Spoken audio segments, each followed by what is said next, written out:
3h30 de retard pour Madonna, minuit, l'heure du concert de Madame X à Paris. Pour Madonna, une reine n'est jamais en retard. Au risque de finir par agacer ses fans, les 2,800 spectateurs du premier des 12 concerts de la chanteuse à Paris ont dû patienter samedi soir, jusqu'à minuit tapante, pour voir apparaître leur idole sur scène. La faute à des problèmes techniques imprévus, selon la production, entraînés par l'incompatibilité de certains décors avec la scène du Grand Rex, célèbre salle parisienne, où la star doit clôturer une tournée qu'elle a voulu au plus près de son public, dans des théâtres et cinémas aux États-Unis et en Europe.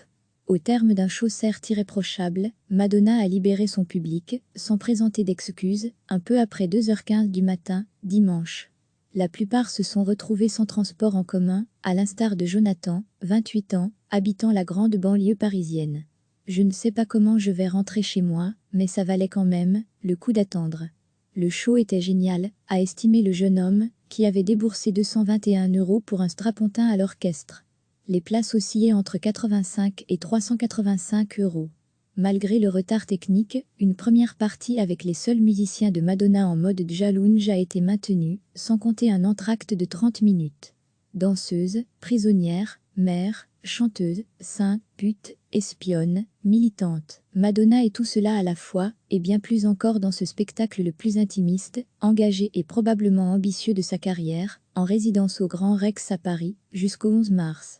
Ces 12 représentations boucleront ce Madame X Tour, entamé à New York en septembre, passé par Chicago, San Francisco, La Vega, Los Angeles, Boston, Philadelphie, Miami, Lisbonne, qui lui a inspiré son dernier album, et Londres.